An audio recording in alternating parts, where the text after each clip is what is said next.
Bad bitch, take notes. My next guest knows exactly what I'm talking about. This is VHL's Next.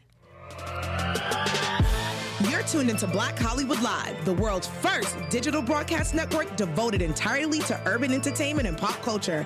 Tune in right now. Hey. I always say that intro music. I feel like I'm about to do like a hip hop class. Like, and this is intro to hip hop. And one. And two. Billy Blanks, okay? Tybo, okay? Tybo. Girl, I love Tybo. Look. Get you into shape, Listen, honey. don't get it Snatch. twisted, okay? All on YouTube, period. Guys, This is VHL's Next. I'm your host, Raylan T. Yes. I have funny lady in the building. That's me. D-Lo Brown, excuse me, bad bitch in the building. Yes, what a time. D-Lo Brown, yes. So what a time to be a bad bitch. I love that. Thank you so much. Thank you. You Hello, know, everyone. Hello. Like Drake and Future, where was that song on the album? Come on. Drake needs to call me back so I can do a feature. Yeah, do a feature. You know what I'm saying? We need a What remix for the time. ladies. Okay, period. Okay. So But tell me how you came up with that and what does that mean exactly to you? So you know what? When they dropped the little EP, it was What a Time to Be Alive. And so I was on Twitter one day and I was just like, everybody was going crazy over it. And I was like, what a time to be a bad bitch. And I don't know, from there, it just stuck. And everybody was like, that's your phrase. That's it. And, you know, I created t-shirts behind it. I created it like as a brand for D-Lo Brown. Like I even had a comedy show named after it. Like that's one of my best comedy shows that I've done in Detroit. And so it's a brand. When you hear that, you know it's D-Lo Brown. Yes. Everyone sees me and they're like, what a time. Or now bad I know. bitch. You know, That's so now what you know. So next time we see each other, I'm like, what a time.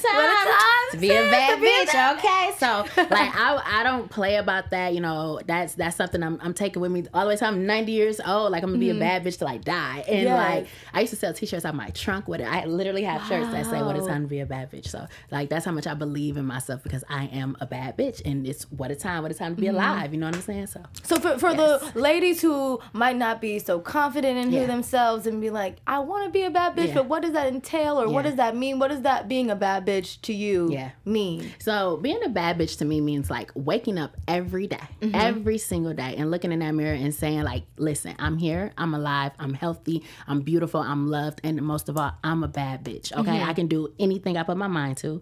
Nothing will get in my way, no one. And having that confidence, it exudes from the inside all the way out. That's why when people see me, they're like, oh, you a bad bitch, okay? Like, they can tell, you know? And I don't let people's opinions of me really affect me or anything like that. You know, I try to be a positive person. I keep God first, and that's what keeps my confidence up. That's what keeps that bad bitchness up, you know what I'm saying? So just pouring into yourself, self-loving yourself. Like, even if you don't want to say bad bitch necessarily, you're a badass woman, okay? So that's for anybody, bad man, bad girl, bad boy, whatever. Anybody, okay? So you were talking about, you know, selling these t-shirts out your car. How has this comedic journey been for you? It's been amazing. It's been 3 years. I started in Detroit. I did my first sold out show back in 2016. D-Town, what up? Okay, listen, what up, though? And from there, it just took off. Like, I became a comedic goddess in Detroit. I was really the only one, like, running the lane there, my age, my demographic, and just being in that millennial group. I was literally the only one. So I've been rocking it. And I kind of reached my peak in November. I did my last like show there. It was called The Blackout. Okay. It was crazy. Like over 400 people. We had to close the door. I had my own show. Oh, yes, babe. What a time. What a time. Okay. To be a bad, this is bad bitchness. That's bad bitchness. No, okay? for real. You know what I'm saying? So I believed in myself that much to continue to create these shows and have people come and just watch me tell my story on stage. And, you know, for me, I felt like I reached my peak. I felt like God was telling me there's something for you elsewhere. So I made that my last show, which was on Black Friday in November of last year. And I packed my things up. So my manager like, yo, I'm gone. And so I came out here in January, and it's been great ever since. Like, I got here and I really hit the ground running. Okay, like that's how I know I'm supposed to be here. Was the hustle a bit different from being in Detroit to moving here to LA? Yeah. How so? Man, you gotta stay on your toes. But you know what? That's the beauty of being from Detroit. I've been a hustler. Okay, since I was a kid, I stayed with a job even when I was 15. Okay, when I was in college, I literally had 2-3 jobs at a time, and that's just that Detroitness in me. So I was able to bring that here. It's still an adjustment, but it's like I knew what I had to do to stay here and to thrive and get to that level that I want to be at. So I've been working my butt off. I have. My whole team's been very supportive. My manager moved out here recently. She's been like awesome. So like we're really out here doing what we have to do. Dang. Seriously. I feel like that's good for people who are in LA to hear. For sure. Because I feel sometimes we get comfortable. Yeah. I hear that about you guys. You know? You get comfy the opportunities, like the opportunities are always gonna be here when you know you do have to put in the work to get where you're gonna go to. Absolutely. Because talent alone, man, it'll get you. It'll get you there, but it's like that hard work, that grind, and consistency. Definitely. You have to. It has to be both. It has to be a balance. So. Yes. Yeah. So you have been working. Yes. We know that you were on Fox's Star. What? Who, me? Yeah. Wait, no. Well, I wasn't on Star. But you were with Ryan Dessy. I was with Ryan Dessy. I'm like, on Fox's Star. Look, Lee Daniels, sorry, girl. Let me make the call now. Are you speaking into fruition that I'll be on Fox? Yes, okay, you're putting it into the universe. Look, Lee Daniels, answer this call. No, but we are friends with Ryan Destiny of Fox's Star. Yes, and we know that friendship even went with you into this music video that you had a cameo in, which is Big Sean's Single Again. Yes. What a great video. Man, I love that. That was such a great experience. Very cinematic. Yeah, it was great. They did their thing. Shout out to Lawrence, like creatively, just he was a beast on it. I didn't even know it was going to like play out like that. Like when I watched the video and I saw it for the first time, which was like the world premiere, I was literally like screaming. I was like, oh my God. I was like, and you over there doing hair. Like, I was like, I'm doing hair. Were you really doing hair? That's what I wanted to know in the video. I was like, dang, she getting these braids laid. They told me to make sure you part the hair. So you know what? I parted that hair like my life depended on it, okay? Listen, I was in Hollywood. I was parting that hair. Listen, I was like, these braids look laid.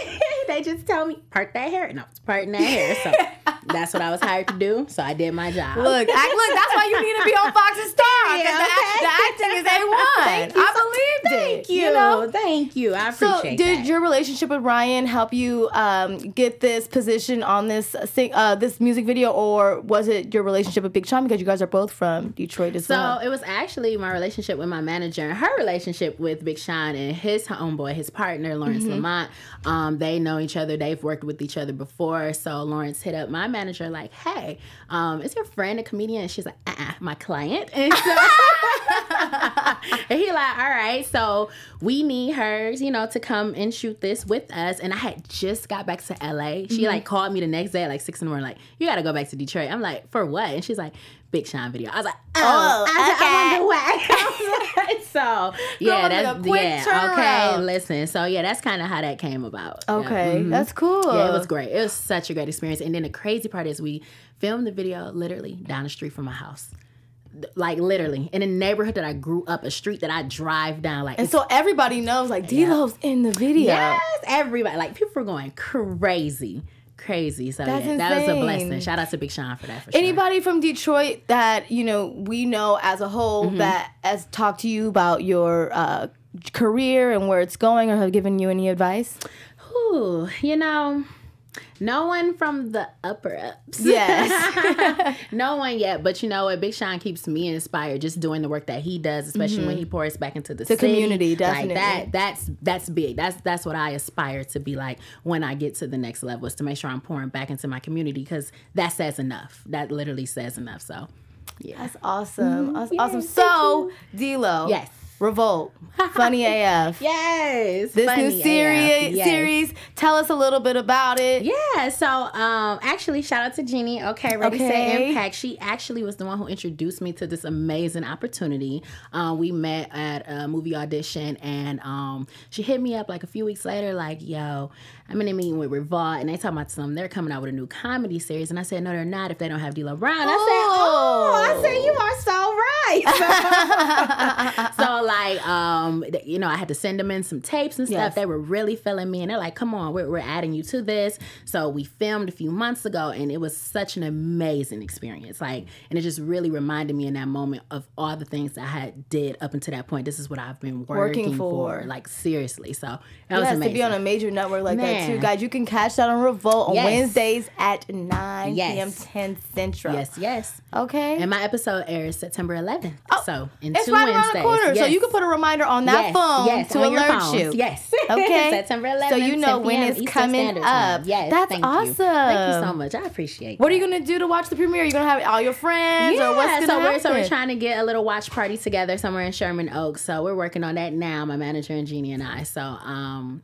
I'll keep you posted. Okay, let me know. I gotta see. Yeah, we gotta see this. You can come through. What a time. Well, you know, exactly. Speaking of what a time and how you trademarked that, did you hear about the newest trademark that has came? It's a Taco Tuesday. Oh, child! Look at D-Lo. D-Lo is already here for our hot topics, guys. Look, LeBron James in August has trademarked Taco Tuesday. Absolutely. He needs them coins. He needs the coins. That's smart. That's a businessman. Do you understand it? Like I love that model. Like he knew what to do. Okay. Everybody was reacting to his videos. They were. You know, I can't play the videos for copyright reasons, but go on any platform. Excuse me. And look up LeBron James and his Taco Tuesday. I thought it was crazy how it went from just being in his house. Then the latest video I had seen, girl, it was like your show, literally, your comedy show. A whole 400 people. An entire event for Taco Tuesday. I aspire. Okay, LeBron, I'm not mad at him. I'm not mad at him at all. We're going to have to come up with the What a Time to be a Bad Bitch convention or something. Oh, yes. I love that. I love it. Make it like Essence Fest. Yeah. All the bad bitches. All the bad bitches. All of us unite. In Detroit, just mobbing. Oh, yes, mobbing. Oh, we come hard. Oh, baby.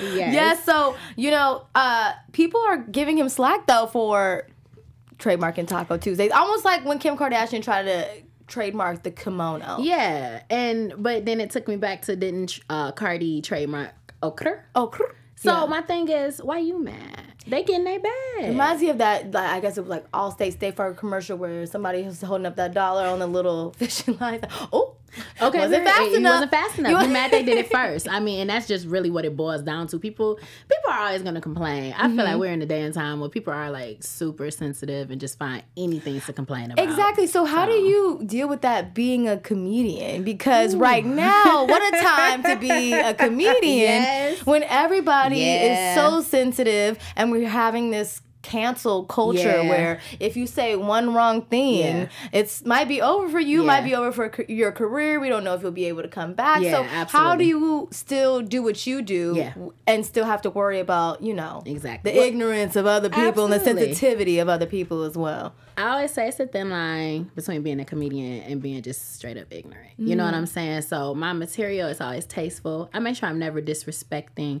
a particular person or a group or community. I make sure I don't do that.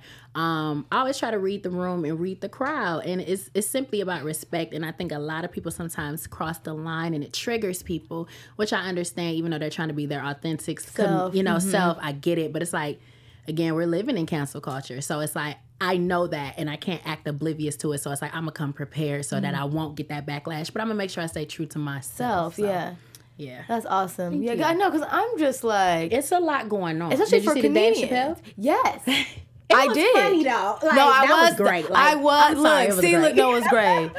And immediately after I watched it, I saw so many articles like, don't watch this series. It was bad. Like, people were writing these think pieces, and I'm like, do you really have this much time today? But the thing is, I love how he said, you chose to click on this. You chose to watch it. And I understand. And I don't think that he was deliberately trying to talk down on anyone. He was just speaking realistic facts about these different communities and things that happen, especially between race and the LGBTQ community, all of that. And it's just like, some people We're triggered, but you sat there and you chose to watch exactly. it. So he warned you. And this is also everybody, I feel like, who's a comedian, they're doing their jokes based off experience. This is true. This is, if that's his experience. So he has to tell it. He has a story to tell. So. He's not telling your experience. He's not. He's telling his. I love that you said that. I like that. That's awesome. Yep. But yeah, you can't, the cancel culture, do you ever feel like this is just for this year, this time period and where we are? Or, somebody trying to tap in.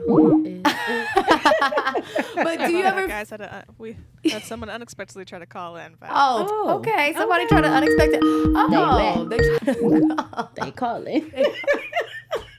Are you on the line? It's okay. We had an unexpected call on the booth, but it's all right. All right. But how do you feel about this cancel culture? Do you think that this is just, sign of the times, or can we get past this? Or is this the way, comedy is going to be looked at now? I'm hoping at some point we can get past it, because it's cancel culture for everything. I feel like it's you don't even have to be a comedian. You're just a human. You're canceled. Anything. But I think it's something because it's so fresh. It's so new. I think eventually we'll get past it. I think we'll navigate how we cancel people a little differently. We may not necessarily just cancel them.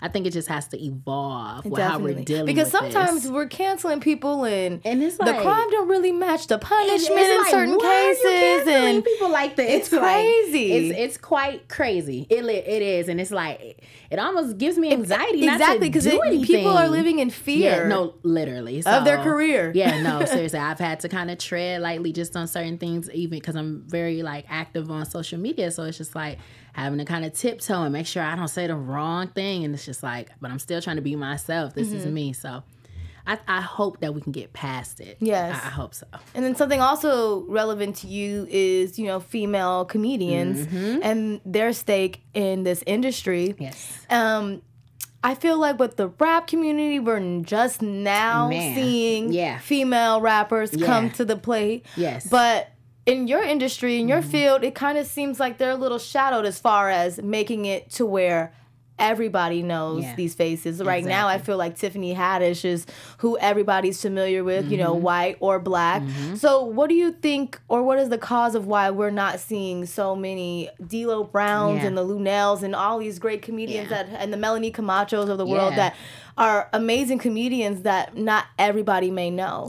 I think it's a mixture of society putting a cap on female comedians, and then women comedians not necessarily going hard enough. I'm not saying they don't, but I'm saying for me, I kick down the door, okay? I don't care if this is a male-dominated field. You gonna know D-Lo Brown, period, okay? So, but I think society has really just put this cap where we can't really get to the Kevin Hart, or if we do, it's only going to be one, which is Tiffany Haddish, and it's like you said, where are the rest of them that are on that level? But I really just think it's the way society is set up. This is a man's world, quote unquote. I don't believe that, but I just think it's hard. I think when people look at women comedian, they often think that we're only going to talk about sex or ourselves or our way, typical things. So we don't get that audience, okay? We don't get that same support like you would with your Kevin Hart's and your Dave Chappelle's, because you don't see that many people going crazy over a woman's Netflix special. That's a comedian. It's where is that?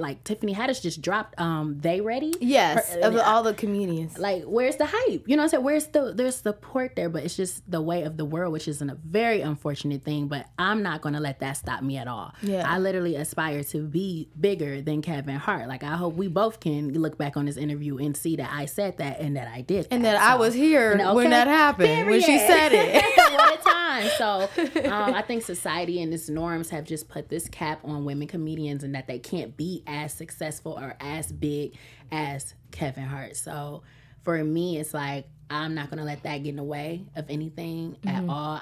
To me, I'm a beast, okay? I'm the man around here. Yeah. So. I feel like it's crazy for women comedians, because when you do look at, let's just say, black comedians only, there is just a Kevin Hart, even though there's so many other black comedians who are male as well. And then now you're looking at you're a black woman, you're black, and also you're a woman. Yes. So now...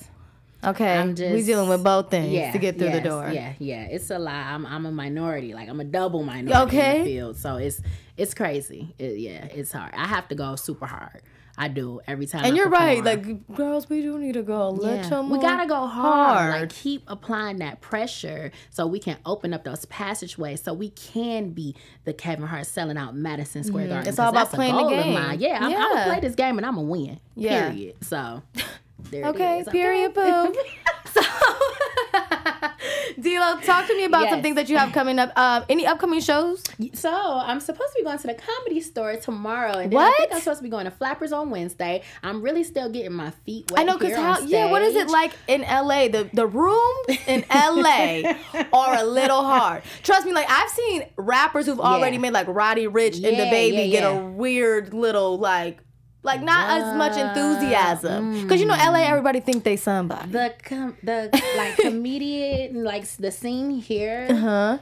It's different. The style of comedy. What is it like? It's weird. Okay? Is it very like TV? It's more real, so? It's y'all goofy. I don't say y'all. Okay, not you. But some of the comedians here are just a little too goofy, and it's like you said, like it's a real sitcom, TV. right? Like, are you performing a sketch? Yes. So, for me, being from Detroit, I share my story, and so I'm a little thug too. So it's like it's different. It's different. Some of my people, like some of my jokes, they be like, "Wait, I can laugh at that? Like, you cool with talking about that, like yourself?" So it's like, it's been an adjustment.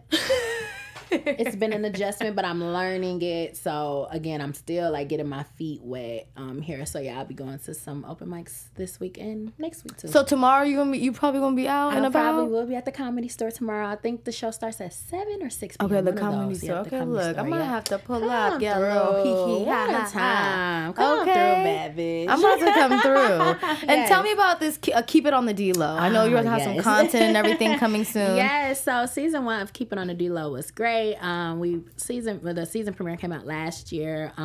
It was basically like little spin-off episodes of like my life, like from the dating world to me being a hairdresser, because I used to do hair. Okay, so the role in the video kind of had a little bit of relevance. Yes, okay. It did. Full circle.